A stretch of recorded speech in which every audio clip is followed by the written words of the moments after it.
Hello दोस्तों, मैं सुनाने जा रही हूँ हकीकत को बयां करती हुई कहानी माई devil husband season 1। Kalyani ji Chaudhary house को दुल्हन की तरह सजवा रही थीं। तनीषा जलकर खाक हुई जा रही थी। अपने रूम में गई, फिर तुरंत वापस आकर कल्याणी जी से इतलाते हुए बोली, माँ, शाम को मुझे किट्टी पार्टी में जाना है। हो सकता है उसके बाद क्यारा के घर चली जाऊं। वैसे भी मेरी बहन कई दिनों से बुला रही है, तो मुझे जाना पड़ेगा। लेकिन मुझे कुछ ज़रूरी काम था, इसलिए नहीं जा सकी। कल्याणी जी तनीषा को तिरछी नज़रों से देखते हुए बोली, आज ही जाना ज़रूरी है तनीषा। तनीषा भौहें सिकोड़ते हुए कल्याणी जी की तरफ देखी। हाँ माँ, क्यों? आपको कोई ज़रूरी काम था क्या? अभिमन्यु अधीरा को सारी बात समझाया। तो मैं बस बेफिक्र होकर ज़िंदगी जीनी है अधीरा। हमारे बच्चों को कभी किसी चीज़ की कमी महसूस नहीं होनी चाहिए। जैसे भी मुझे जो करना पड़े। अधीरा अभिमन्यु को भावुक सवालों से देखकर सोचने लगी, फिर गहरी सांस लेते हुए बोली, प्लीज़ अबीर जी, अब आप कुछ भी ऐसा वैसा मत कीजिए, छोड़ दीजिए माफिया टीम और ये सब बिजनेस, संभालिए अपना। अभिमन्यु एक सेकंड पहले प्यार से समझा रहा था, वहीं दूसरे पल डेविल हस्बैंड बनकर बोला, अधीरा, तुम्हें जितना कहा जाए उतना ही करो। चेयर से उठकर खड़ा हुआ। जैसे ही अधीरा ने अभिमन्यु को देखा, अधीरा को कुछ देर तक यूं ही देखता रहा, फिर बिना भाव से बोला, सॉरी अधीरा, लेकिन तुम जैसा चाहती हो वैसा कभी नहीं हो सकता। अधीरा अभिमन्यु की तरफ न देखकर बिस्तर पर लेटे अपने दोनों क्यूट से बेबी को देख रही थी। उसके मन में कई सारे सवाल थे, लेकिन वो अभिमन्यु का चेहरा देखकर समझ चुकी थी कि बात को ज़्यादा लंबा खींचना ठीक नहीं होगा।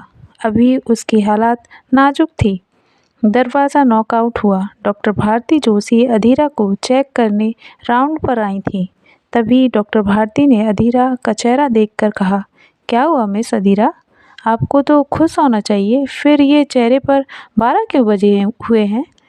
अधीरा बिना भाव के बोली, मैं ठीक हूँ डॉक्टर। डॉक्टर जोशी ने चेक करने के बाद बाहर आई और बोली, अधीरा अब बिल्कुल ठीक है मिस्टर अभिमन्यु, आप चाहें तो उन्हें घर ले जा सकते हैं। अभिमन्यु डॉक्टर से बिना आर्ग्यूमेंट किए काउंटर की तरफ बढ़ा और सारा पेमेंट कर चुका था। करते हुए बोला, फाइनली अधीरा को घर ले जाने की तैयारी की जा सकती है। आज हॉस्पिटल में अधीरा को 10 दिन हो चुके थे। अधीरा अपने बच्चों में खोई हुई थी। तभी नर्स के साथ पूर्वी रूम में हाजिर हुई। पूर्वी मुस्कुराते हुए बोली, क्या हुआ भाभी, आप परेशान लग रही हो? अधीरा अपने ख्यालों से बाहर आई और पूर्वी की ओर देखते हुए बोली, कैसी हो? घर पर सब कैसे हैं? फिर कुछ देर के लिए खामोश हो गई, जैसे उसका सामना कोई नहीं। पूर्वी अधीरा का हाथ पकड़ते हुए हिलाई, क्या हुआ भाभी, भाई ने कुछ कहा क्या? कुछ देर बाद अधीरा पूर्वी के साथ बाहर आई। अभिमन्यु ने दोनों बेबी को अपनी गोद में बखूबी संभाल रखा था, जैसे उसे बच्चे लेने का पहले से ही एक्सपीरियंस हो। अधीरा टकटकी लगाए अभिमन्यु को देख रही थी, लेकिन चेहरे पर कोई भाव नहीं था।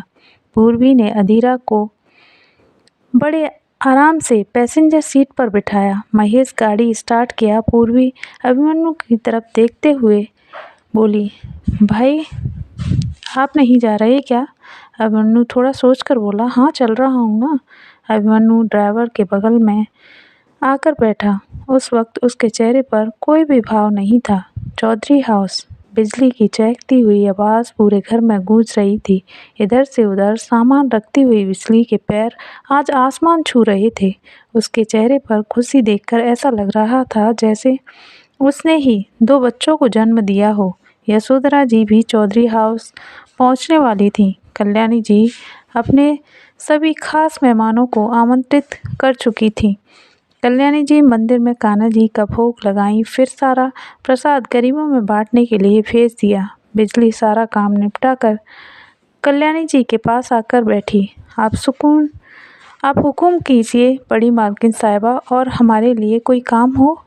कल्याणी जी मुस्कुराते हुए बोली, अरे भाई, इतना काम करेगी तो थक जाएगी। अब तेरी जिम्मेदारी बढ़ गई है। आज यशोधरा जीजी आ रही हैं और तुझे अधीरा की देखभाल में कोई कमी नहीं करनी है।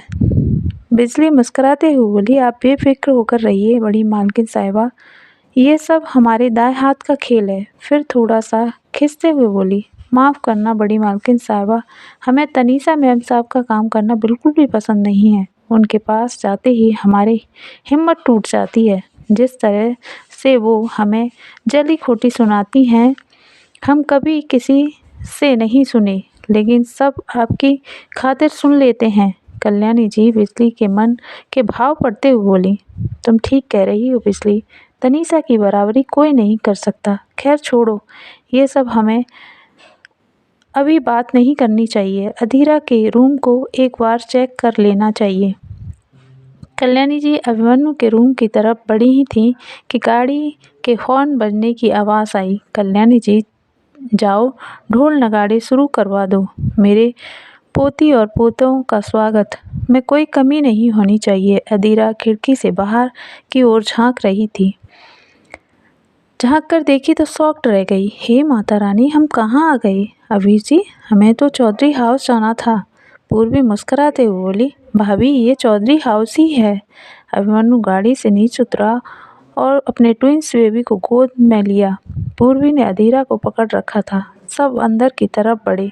कल्याणी जी ने सबकी आरती की और माथे पर टीका करते हुए अंदर आने को कहा, लेकिन अभिमन्यु इस वक्त बिल्कुल खुश नहीं था।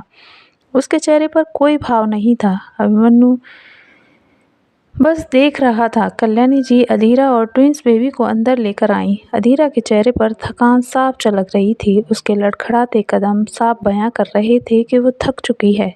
पूर्वी अधीरा को उसके बेडरूम में लेकर जाकर बिस्तर पर लिटाई। वहीं पास में 2 झूले रखे हुए थे। पूर्वी दोनों बच्चों को झूले में लिटाकर अधीरा की तरफ देखी।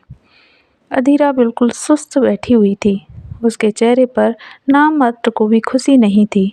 पूर्वी अपने मन में माता रानी से प्रार्थना करते हुए बोली, माता रानी, भाभी की ज़िंदगी में खुशियाँ भर दीजिए। मैंने 2 सालों में उन्हें कभी खिलखिलाते हुए नहीं देखा। अधीरा अभिमन्यु के बारे में सोचकर परेशान हो रही थी। पूर्वी बेबी को प्यार करते हुए अधीरा को बातों में फंसाते हुए पूछी, क्या हुआ भाभी? आप तो खुश होनी चाहिए फिर, लेकिन आप उदास हो।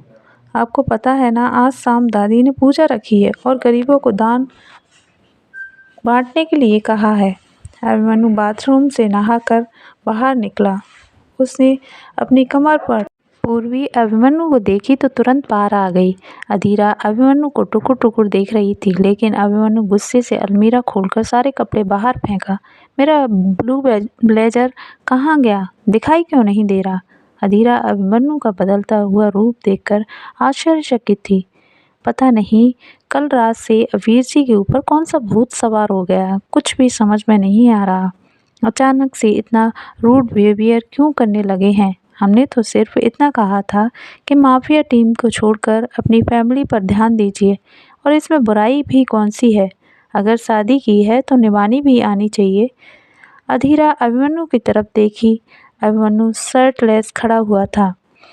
अधीरा थोड़ी सी कसमस आई, फिर चुपचाप करवट बदलकर लेट गई। ज़्यादा 30 मार खा बन रहे हैं। खैर छोड़ो, अभी मुझे ये सब नहीं सोचना चाहिए। दूसरी ओर अभिमन्यु जल्दी से रेडी होकर डाइनिंग टेबल पर आया तो पूर्वी मुस्कुराते हुए बोली, वाह भाई, आज तो भाभी का फेवरेट कलर पहना हुआ है।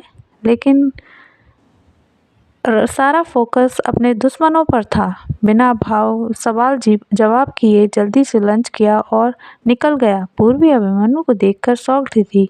भाई को क्या हुआ? कोई रेस्पॉन्स ही नहीं दिया। पर क्यों?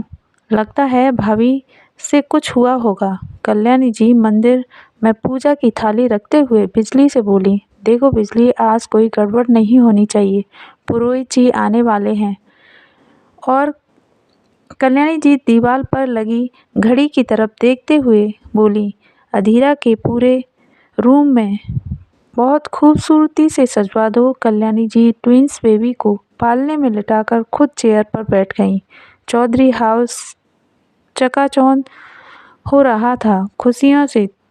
आज 24 साल बाद खुशियाँ लौटकर आई थीं। कल्याणी जी के मन में पुरानी बातें याद आने लगी थीं। कितना कुछ खोया था उन्होंने आज बड़ी मेहनत से फिर पा लिया था सब कुछ। बच्चों को झुलाते हुए कल्याणी जी अपने विचारों में खोई हुई थीं। तभी दरवाज़ा नॉकआउट हुआ।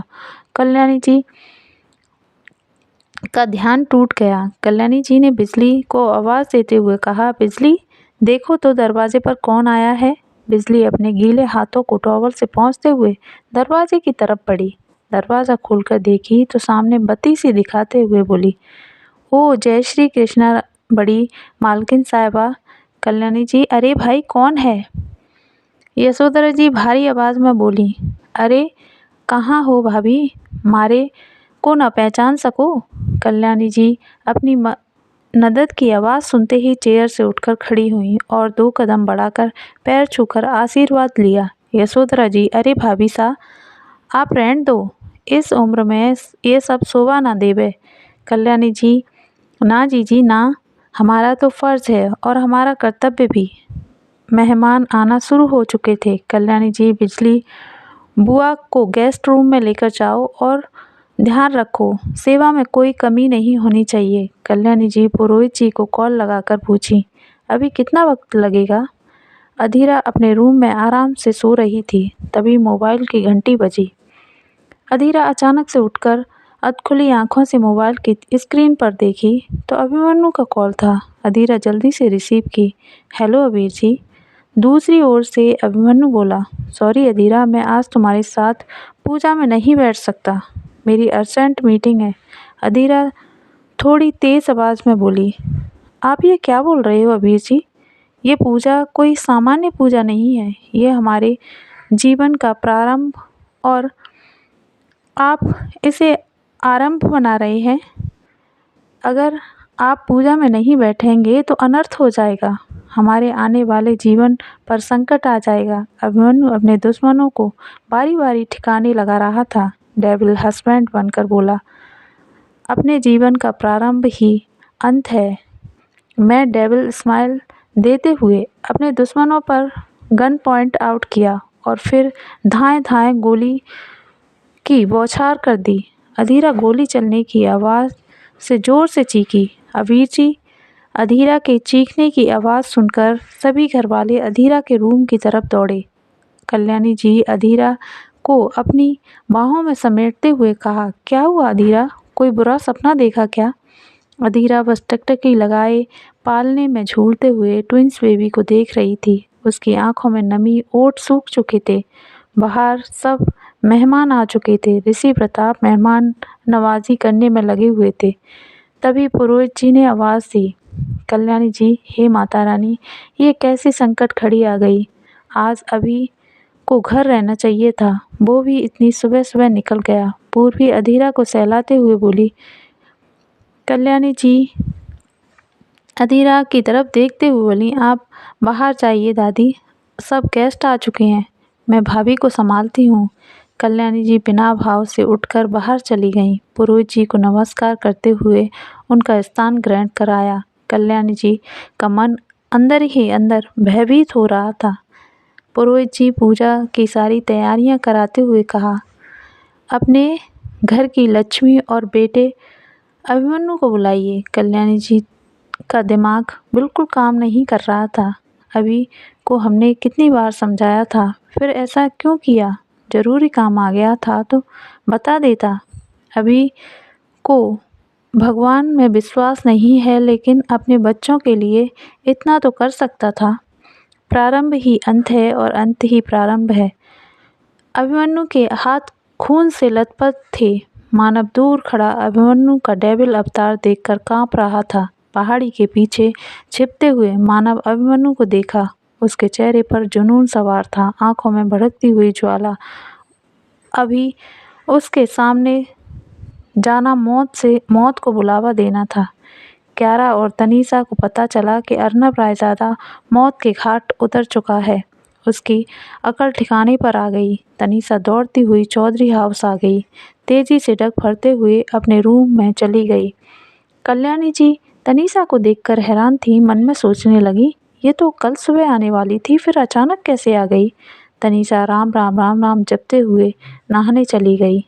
नहाकर लाल साड़ी पहनी और पूजा में शामिल हुई। उसका व्यवहार एकदम बदलता हुआ नजर आ रहा था। यशोधरा बुआ जी तनीषा के व्यवहार को देखकर प्रसन्न हुई। सब कुछ ठीक था, सिवाय अभिमन्यु को छोड़कर। अधीरा तैयार होकर पूजा में आकर बैठ गई। पुरोहित जी मंत्रोच्चारण करना शुरू हुए। ओम त्र्यंबकं यजामहे सुगंधिं पुष्टिवर्धनम् उर्वारुकमिव वंदना मृत्योर्मुक्षीमामृतात्। पुरोहित जी अधीरा को मंत्र की हिंदी समझाते हुए कहते हैं, हम भगवान शिव की पूजा करते हैं जिनके 3 नेत्र होते हैं, जो सुगंधित और हमारा पोषण करते हैं। जैसे फल शाखा के बंधन से मुक्त हो जाता है, वैसे ही हम मृत्यु और नश्वरता से मुक्त हो जाते हैं। अधीरा अपनी आंखें बंद किए पुरोहित जी के साथ इसी मंत्र का उच्चारण कर रही थी। वहीं दूसरी ओर अभिमन्यु अपने खून से सने हाथ देखकर शॉक्ड रह गया था। खुद से वचन लिया कि वो माफिया टीम छोड़कर अपनी फैमिली को संभालेगा। वो अपने बच्चों के लिए एक सीख बनेगा। अभिमन्यु अपने घुटनों के बल बैठ गया। गन पहाड़ी के पीछे फेंक दी। मानव अभिमन्यु के सामने आकर खड़ा हुआ। आप ठीक तो है ना सर? अभिमन्यु की आंखों से मोटे मोटे आंसू बह रहे थे। मानव अभिमन्यु को उठाते हुए बोला, चलिए सर, घर में पूजा है और दादी का बार बार कॉल आ रहा है। अभिमन्यु अपने आंसुओं को पोंछते हुए उठकर खड़ा हुआ, अपने मन के बोझ को हल्का किया और लड़खड़ाते कदमों से गाड़ी की तरफ बढ़ा। आज मानव भी अभिमन्यु को देखकर भावुक हो गया था। बचपन में भड़कती हुई ज्वालामुखी आज समाप्त हो चुकी थी। आज डेविल हस्बैंड लवर बॉय बनकर चौधरी हाउस लौट रहा था। चौधरी हाउस की चकाचौंध में कोई भी खो जाए, इतनी सुंदर लग रही थी, मानो कोई राजा अपनी जंग जीतकर महल के लिए प्रस्थान कर रहा हो। अभिमन्यु चौधरी हाउस में एंटर किया तो आज अंदर से गुड फीलिंग आ रही थी। पूजा की सुगंधित खुशबू पूरे चौधरी हाउस में हवा के साथ फैल रही थी। तभी पुरोहित जी रुकते हुए बोले, देखिए, इसमें बच्चों के माता पिता का होना अत्यंत आवश्यक है, वरना पूजा अधूरी मानी जाएगी। तभी पीछे से आवाज़ आई, आप पूजा रोकिए मत पुरोहित जी, मैं अभी आया। अधीरा की खुशी का ठिकाना नहीं रहा। अभिमन्यु को देखकर सबके चेहरे पर मुस्कान आ गई, जैसे उसने अपने तेज से सबके अंदर एक प्रकाश भर दिया हो। अभिमन्यु फटाफट नहाकर तैयार होकर पूजा में बैठा। फिर पूजा आरंभ हुई। पुरोहित जी भी कुछ ग्रस्त नियमों का पालन करने के लिए कहा।